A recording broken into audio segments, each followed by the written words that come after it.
Hello, today we are talking about the second story of the Pointed Vision entitled as The Refugees.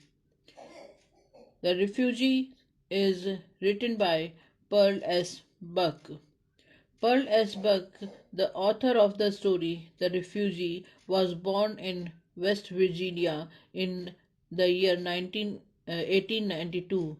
Her presence was missionaries in China. Parents was missionaries in China, so she grew up in China. She was educated at Randolph Macno College, Virginia.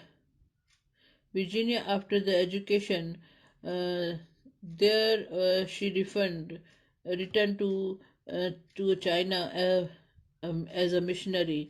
In 1917, she married Losing Buck, a Cornell graduate. He was also working in China.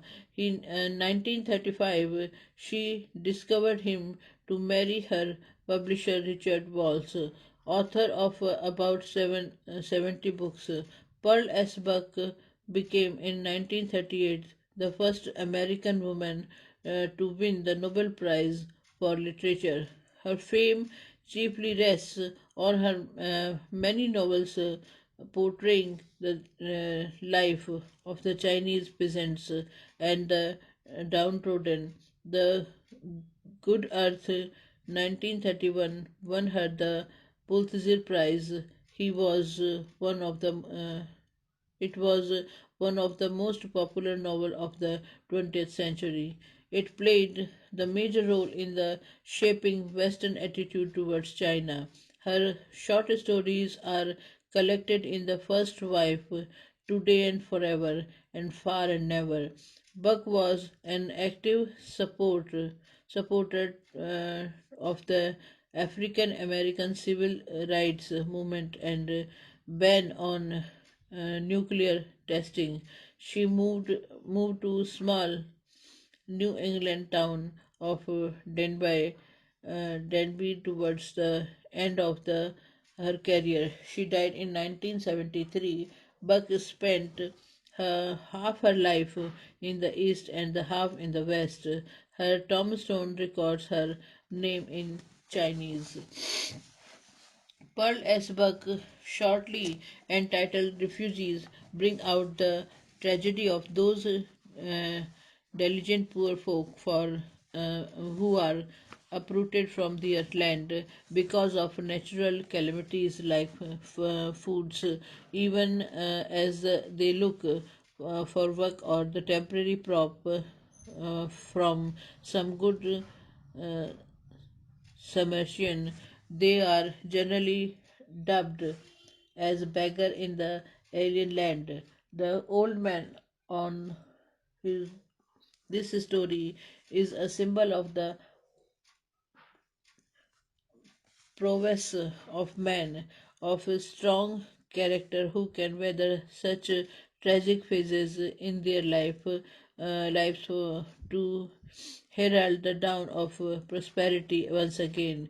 In the story, the money thrown to the old man become sacred trust. He keeps it to purchase seeds so that he can go back to his native land and work for his tiny grandson, the only other survivor of his family. The refugee is a story with a clear message. The message is related to the country's peasantry. Peasants are backbone of the country. They are hardworking and self-respecting people. They may be poor, but they would never beg. They love their land and never want to leave it. They are true son of their soul. They provide corn for the entire country. They are people of whom any nation can be proud. Thus, one message of this story is that peasants should be given their due regards in society. The other idea conveyed through the story is the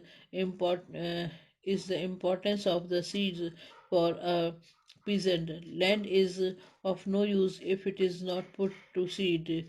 So a farmer may have nothing left, but he will always keep some seed for his land. The old farmer is in the story is starving, yet he does not buy any noodles for himself. He keeps the silver coin to buy seeds for his land. His words to vendor sum up the message of the story. He says, "I the best I can do for that grandson of mine is to buy little seed for the land. Yes, the land must be put to seed.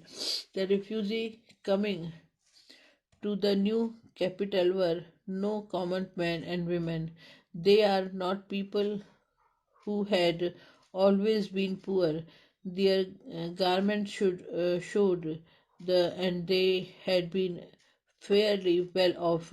They rode smoked aprons of dark blue cotton. The smoking was done in beautiful design.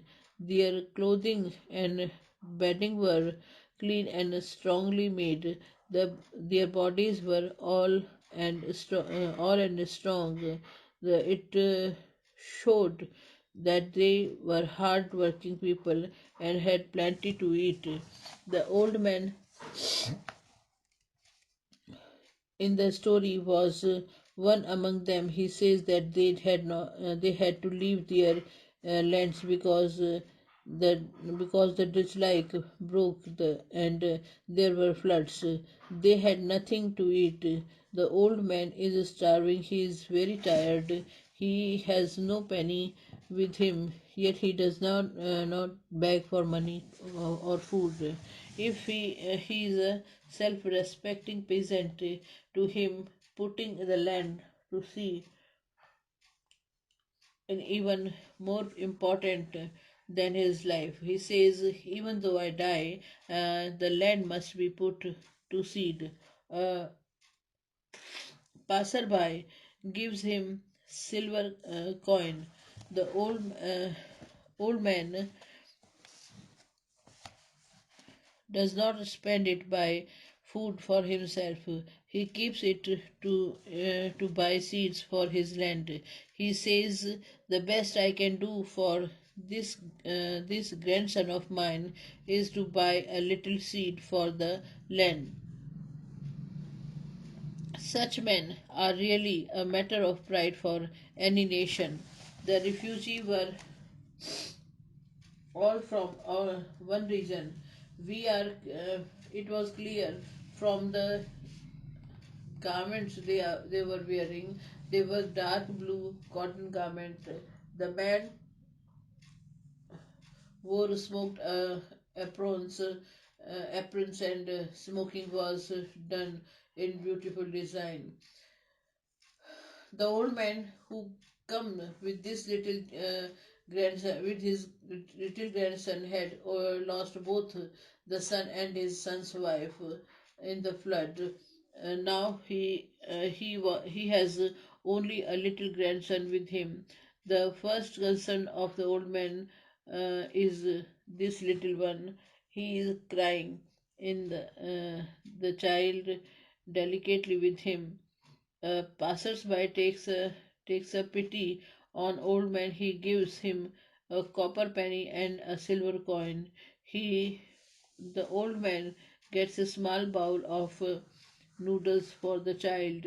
He feeds the child knowingly. The hungry child finishes the whole stuff. The old man is starving, but he doesn't buy any noodles for himself. His other concern is his land. He knows that the land must be put to seed, so he keeps the silver coin by seed to buy seed for his land.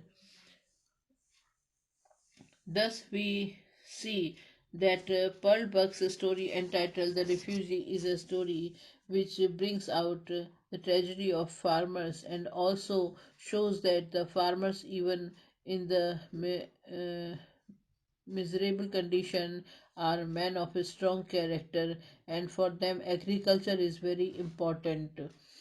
They live for it and are ready to make sacrifice to see that the land are put to proper use for producing uh, grains so that there is no lack of food material causing starvation in the country. This is a very touching story written by uh, Pearl S. Buck, and it is too good story. Thank you.